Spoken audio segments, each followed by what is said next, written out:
तो लगातार हमारी नजर बनी हुई है मगरबी बंगाल पर, जहां पर नंदीग्राम का मुकाबला बहुत दिलचस्प है। यहां पर 17 राउंड की काउंटिंग होनी है, 16 राउंड की काउंटिंग मुकम्मल हो चुकी है और शुभेंदु अधिकारी बहुत मामूली फर्क से सबकत बनाए हुए ममता बनर्जी पर। लेकिन इसके अलावा दूसरी अगर रियासतों की हम बात करें तो अब जो रुझानात हैं वो नतीजों में बदलना तब्दील हो चुके हैं और आज के जो नतीजे आ रहे हैं, खासतौर से मगरबी बंगाल, आसाम के जो नतीजे हैं, इस पर लगातार हम अपने कुछ पैनलिस्ट से तज्जिया कर रहे हैं, बातचीत कर रहे हैं। तमाम मेहमान मेरे साथ जुड़े हुए हैं। बीजेपी से दानिश इकबाल जी हैं, कांग्रेस से सलमान निजामी साहब हैं और पॉलिटिकल एनालिस्ट विवेक जी मेरे साथ जुड़े हुए हैं। उनसे लगातार हम बातचीत कर रहे हैं। तमाम मेहमान मेरे साथ जुड़े रहेंगे। कोरोना से जुड़ी हुई कुछ बड़ी खबरें आ रही हैं, हम अपने नाजरीन तक पहुंचा दें। उसके बाद जो नतीजे, जिस तरह से नतीजे आ रहे हैं और खासतौर से नंदीग्राम पर हमारी नजरें टिकी हुई हैं, किस करवट ऊट बैठेगा नंदीग्राम में, किसकी जीत होगी, किसकी हार होगी, उस पर भी हम चर्चा करेंगे। तमाम मेहमान हमारे साथ जुड़े हुए हैं। लेकिन सबसे पहले आइए एक नजर डाल लेते हैं इस वक्त की कुछ और बड़ी खबरों पर।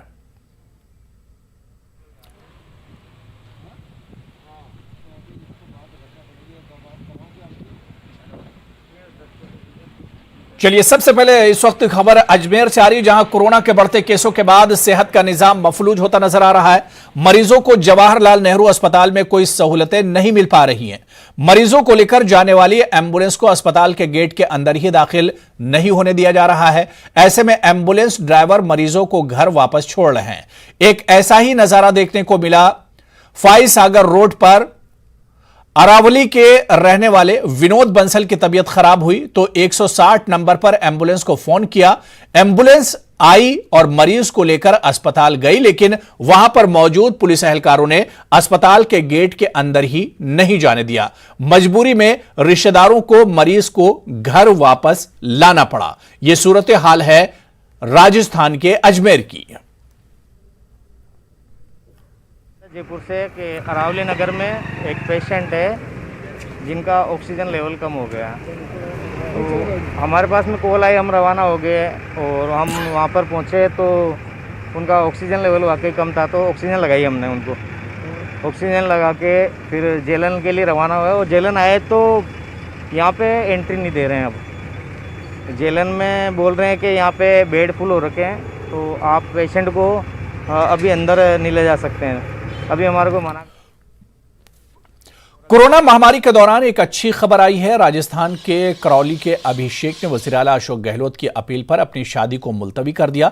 साथ ही उन्होंने लोगों को पैगाम भी दिया कि शादी, ब्याह और दीगर प्रोग्रामों को मुलतवी कर दें। अभिषेक का कहना है कि जान है तो जहान है। पोस्टपोन कर देंगे या कर दी गई है। लगभग शादी की सभी तैयारियां पूर्ण थी, जैसे रंगाई पुताई का कार्य, कपड़े व अन्य सामान सब कंप्लीट थे। लेकिन माननीय अशोक गहलोत जी ने जो अपील की है उसको ध्यान में रखते हुए भी हमने भी यह फैसला किया है कि हम भी अभी शादी नहीं करेंगे और जैसे कि जो भी कोई अगला शुभ मुहूर्त होगा। उधर बिहार में 15 मार्च से कोरोना ने रफ्तार पकड़नी शुरू की है, लेकिन यहां पर अस्पताल भगवान भरोसे चल रहे हैं। अक्सर मरीजों को वक्त पर एम्बुलेंस और ऑक्सीजन नहीं मिल पा रही है। यह तस्वीर बेतिया की है, जहां मरीज को एम्बुलेंस नहीं मिली तो उसे रिक्शे पर ऑक्सीजन सिलेंडर लगाकर अस्पताल पहुंचाया गया। अहले खाना का कहना है कि फोन करते रहिए, कोई सुनने वाला नहीं है। इमरजेंसी था, हम लोग एम्बुलेंस की व्यवस्था के गए थे, प्राइवेट नहीं मिला है। हाँ, हम लोग रिक्शा नहीं, वहाँ गए, अंजनी डॉक्टर के पास गए हैं, तो रेफर किया है, तो वहाँ से हम लोग यहाँ आए हैं। हाँ, वहाँ भी हम लोग लेके गए थे रिक्शा से। यहाँ आए हुए थे तो डॉक्टर से बोले जो कि फर्सल के मरीज को देखिए, तो डॉक्टर बोल रहे थे जो कि अभी मेरे पास टाइम नहीं है, अभी हम नहीं जा सकते, हम दूसरे किसी को देख रहे हैं, देखने के बाद जाएंगे। यहाँ दो मंत्री रहते हुए भी आदमी व्यवस्था सही ढंग का नहीं है। कोरोना की इस वबा के दौरान दुर्ग के रहने वाले प्रवीण लोगों की मदद कर रहे हैं, इसलिए उन्होंने अपना बिजनेस खत्म कर दिया और इस पैसे से लोगों की मदद कर रहे हैं। इस काम में प्रवीण की पूरी टीम लगी हुई है। ये लोगों को मुफ्त एम्बुलेंस सर्विस और ऑक्सीजन फराहम करते हैं।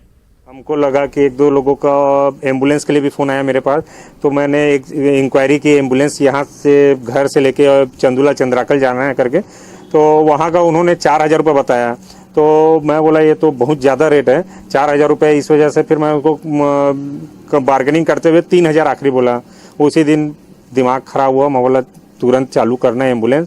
पहले हम एक तवेरा को इमरजेंसी तुरंत बुलाए, तवेरा में चालू किए। तो उनको ऑक्सीजन को और एम्बुलेंस का अत्यंत आवश्यकता था। तो मुझे पता चला फेसबुक जरिए से, तो वहाँ पे नंबर मेरे को मिला प्रवीण पुत्रा जी का, तो उनसे। तो ये कुछ कोरोना से जुड़ी हुई अहम खबरें थी, लेकिन इस वक्त मगरबी बंगाल की अगर बात करूं और इसके अलावा जिन जिन रियासतों में इंतखाबात हुए थे, यहां के रुझानात अब नतीजों में तब्दील होने लगे हैं और अब नतीजे आ रहे हैं। मगरबी बंगाल की अगर हम बात करते हैं तो टीएमसी 56 सीटें अब तक जीत चुकी है। 154 सीटों पर टीएमसी की बढ़त बनी हुई है। यानी अगर इतनी ही सीटें जीतती है टीएमसी तो 210 सीटें ममता बनर्जी के खाते में आएंगी, टीएमसी के खाते में आएंगी। बीजेपी अब तक 14 सीटें जीत चुकी है, 66 सीटों पर बढ़त बनी हुई है और अगर इसी तरह से बीजेपी की रफ्तार चलती है तो कुल 80 सीटें बीजेपी के खाते में आएंगी। लेकिन टीएमसी ने अपनी 50 कंप्लीट कर ली है। 56 सीटों पर टीएमसी इस वक्त बढ़त बनाए हुए है। कुछ खास मेहमान मेरे साथ लगातार जुड़े हुए हैं आज के नतीजों पर बातचीत करने के लिए। मैं दानिश इकबाल आपके पास आना चाहूंगा। ब्रेक पर जाने से पहले विवेक जी एक चर्चा कर रहे थे और विवेक जी ने एक बात कही थी कि शायद इस वजह से बीजेपी को धक्का लगा क्योंकि बीजेपी के पास कोई सीएम कैंडिडेट नहीं था, कोई चेहरा नहीं था बंगाल में, इस वजह से उसे आज इस तरह के नतीजे देखने को मिल रहे हैं।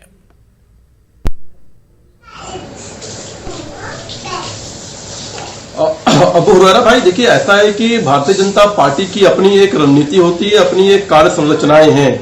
इससे पहले भी अगर आप देखिएगा उत्तर प्रदेश के विधानसभा चुनाव में हमने वहां पे जब चुनाव में गए तो हमने किसी चेहरे को प्रोजेक्ट नहीं किया था, लेकिन उसके बावजूद भी हमें अपार पूर्ण बहुमत वहां पे मिला। उसके बाद योगी आदित्यनाथ जी को वहां पे मुख्यमंत्री बनाया गया। तो इसलिए जो है ये कहना कि भारतीय जनता पार्टी जो है इस कारण से वहां पे चुनाव हार गई है, कोई चेहरा नहीं है, मैं मानता हूं कि एक कारण हो सकता है, लेकिन सिर्फ ये कारण कि ये कारण रहा हो चेहरा ना होने का, तो मुझे लगता है उचित नहीं है। देखिए, एक चीज तो पश्चिम बंगाल के चुनाव में साफ दिखता है कि वहां की जनता ने जो दीदी का जो चेहरा था, ममता बनर्जी जी खुद अपने आप में जो वहां की पार्टी की मुखिया थी और 10 सालों से शासन कर रही थी, तो मुझे लगता है कि भारतीय जनता पार्टी से ज्यादा तरजीह जो है वहां की जनता ने दीदी के चेहरा पे दिया है। इसमें कोई दो राय नहीं है, इसको हम स्वीकार करते हैं। लेकिन भारतीय जनता पार्टी का जो वहां पे रिजल्ट है, जिस प्रकार से हम 80 से 90 सीट जीतने जा रहे हैं और इतने बड़े राज्य में अपने संगठन को प्रचार प्रसार करना, वहां पे संगठन को बढ़ाना और संगठन को जमीनी स्तर तक ले जाना, बूथ तक ले जाना, उसमें हम सफल हुए हैं और आज सबसे बड़े विपक्ष के रूप में हम वहां पे अपने आप को देख रहे हैं। सवाल यह होता है कि जो लोग वहां पे 30 साल और 20 साल से शासन कर रहे थे, आज उनका एक कैंडिडेट भी विधानसभा के अंदर नहीं रहेगा, एक विधायक भी विधानसभा के अंदर नहीं रहेगा, एक राष्ट्रीय पार्टी है कांग्रेस, इतनी बड़ी पार्टी, उसका एक विधायक भी पश्चिम बंगाल की विधानसभा में नहीं रहेगा। तो यह सवाल खड़ा करता है, भारतीय जनता पार्टी अपने जो पश्चिम बंगाल के जो नतीजे सामने आ रहे हैं उसको एक उपलब्धि के तौर पर देखती है कि भारतीय जनता पार्टी ने कठिन परिश्रम किया वहां पे और अच्छे संकेत वहां से दिखे हैं और आने वाले समय में भारतीय जनता पार्टी पूर्ण बहुमत से सरकार भी बनाएगी। निश्चित तौर पर इस बार हम उसमें पीछे रह गए हैं। बिल्कुल। मैं सलमान निजामी साहब आपके पास आना चाहूंगा।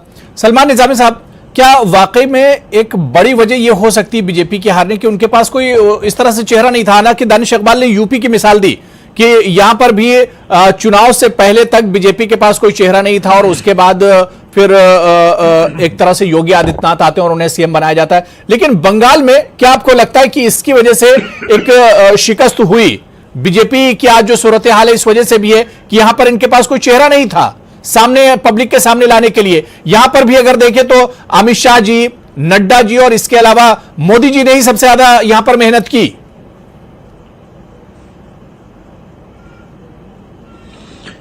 देखिए, बीजेपी जब हारती है तो वो लोकल लीडरशिप पे ब्लेम करती है और जब जीतती है तो बोलते हैं मोदी जी की वजह से हम जीत गए। चेहरा इनके पास था, क्यों नहीं था चेहरा? कई बंगाल के नेता इनके पास थे और खासकर जितनी रैलीज इस कोरोना वबा में जिस तरीके से प्राइम मिनिस्टर नरेंद्र मोदी जी सभाओं में एनकरेज कर रहे थे, कह रहे थे कि मैं तो बहुत खुश हूं, इतनी भीड़ इकट्ठी हुई है इस कोरोना की वबा में भी, जब हमारे केस जो हैं, जो हमारे डेथ रेट जो है 1,60,000 से ऊपर था और उस वक्त भी वो शाबाशी दे रहे थे जनता को कि आप मेरी रैलीज में आए हैं, तो चेहरा तो उनका ही था।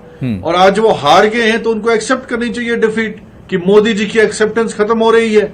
बंगाल में जो उन्होंने हर एक जो रणनीति अपनाई, चाहे उसमें जय श्री राम को इस्तेमाल किया, चाहे हिंदू मुसलमान कार्ड खेला, चाहे वो बांग्लादेश और बंगाल के बीच जो रिश्ते हैं उनको, जो टीएमसी के जो एक स्टार जो बांग्लादेश के आए थे उनका वीजा बैन कर दिया और फिर वहां बांग्लादेश खुद चले गए।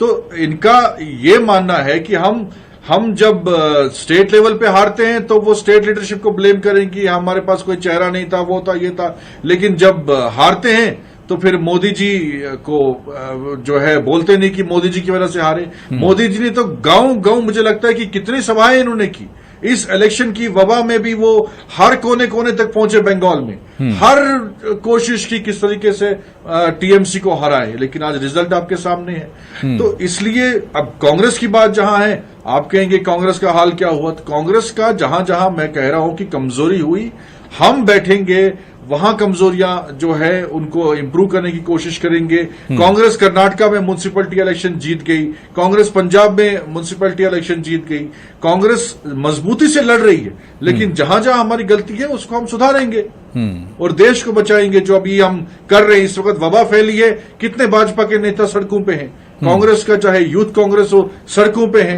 तेलंगाना से आप देखिए वहां भी कांग्रेस कितनी एक्टिवली जमीन पे है। हमारा इस वक्त मकसद इलेक्शन जीतना हारना नहीं है, हमें इस देश के लोगों को बचाने का मकसद है। हम कैसे इस वक्त जाने लोगों की बचाएं। चलिए ठीक है, ठीक है विवेक जी, एक फैक्टर पे हम और बात करेंगे। अभी हमने बात किया था सीए और एनआरसी पर, कोरोना क्या एक फैक्टर है बीजेपी के हारने के पीछे?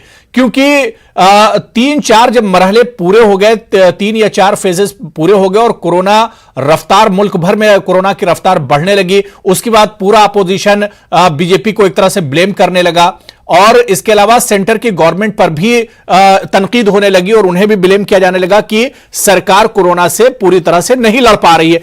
क्या यह भी एक फैक्टर है कि 3-4 फेजेस के बाद कोरोना भी असरअंदाज हुआ वेस्ट बंगाल में बीजेपी की इस हार के पीछे?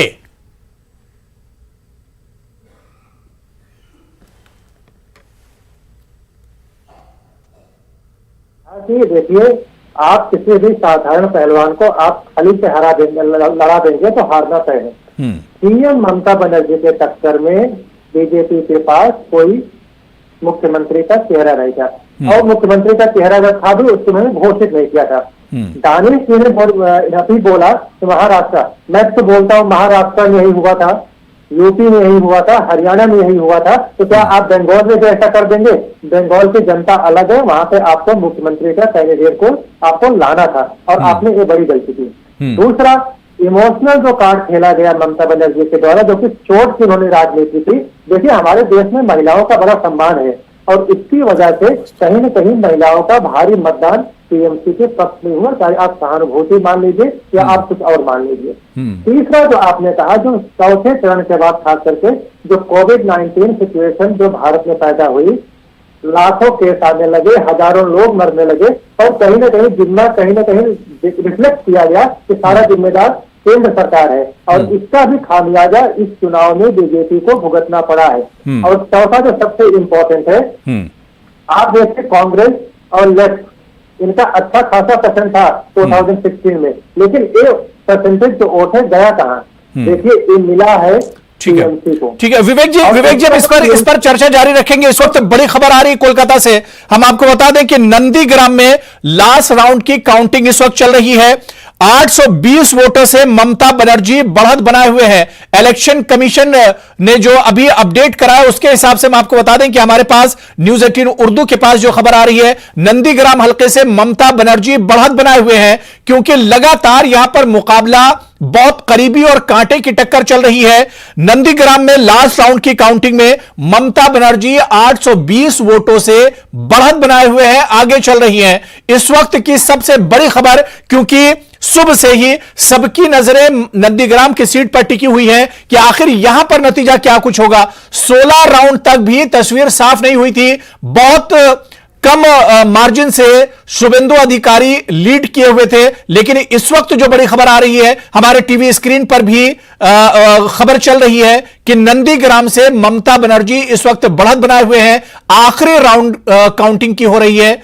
नंदीग्राम असेंबली हलके से ममता बनर्जी इस वक्त 820 वोटों से बढ़त बनाए हुए हैं। मैं विवेक जी आपके पास आना चाहूंगा। विवेक जी, ममता बनर्जी अब आगे चल रही हैं। अभी तक शुभेंदु अधिकारी आगे थे और अब ममता बनर्जी 820 वोटों से आगे चल रही हैं। मेरा भाई यही, मैं शायद मेरी आवाज ठीक से नहीं आ रही थी उस समय। जी। तो मैंने आपको 4 कारण गिनाया था। जो लास्ट वाला कारण था, एक तो था कोविड का, जो आपने बताया, बिल्कुल एक बहुत बड़ा कारण है, खास करके बीजेपी के हार की।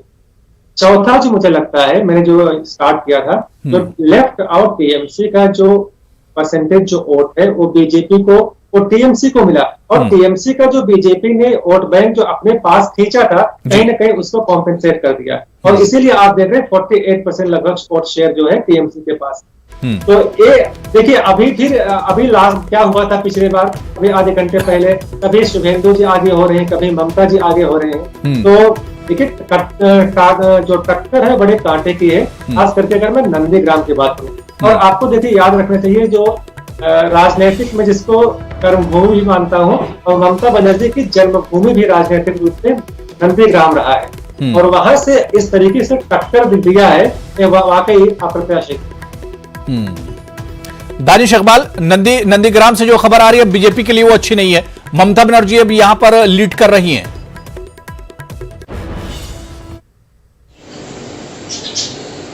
अबू हुरैरा में देखिए, प्रदेश की मुख्यमंत्री जिनके चेहरे पे पूरा चुनाव लड़ा जा रहा था, जो अपनी पार्टी की मुखिया है, जो सर्वे सर्वा है, वो खुद 16वें चरण तक क्लियर नहीं है कि वो चुनाव जीत रही हैं कि हार रही हैं। मात्र 820 वोटों से वो आगे चल रही हैं। तो ये दर्शाता है कि कितने कड़ी टक्कर भारतीय जनता पार्टी के उम्मीदवार उनको दे रहे हैं। और ममता दीदी की जो स्वीकारता जनता के बीच में उनके क्षेत्र में है, तो वो कहीं ना कहीं कम हुई है, घटी है। ये भी साबित हो रही है कि दीदी जो है इतने कम मार्जिन से आगे चल रही है, और अभी एक राउंड होना बाकी है, और उसमें जब गिनती होंगी, काउंटिंग होंगी, तब नतीजे सामने आएंगे। तो ये ममता बनर्जी के लिए एक सेटबैक है, उनके व्यक्तिगत तौर पर, उनकी राजनीति के लिए एक सेटबैक है कि जो जिस चुनाव क्षेत्र में वो चुनाव लड़ रही हैं, वहां पे जिस प्रकार से उनको टक्कर मिल रही है, और कड़ी टक्कर मिल रही है, हो सकता है कि वो चुनाव कुछ वोटों से हार भी जाए।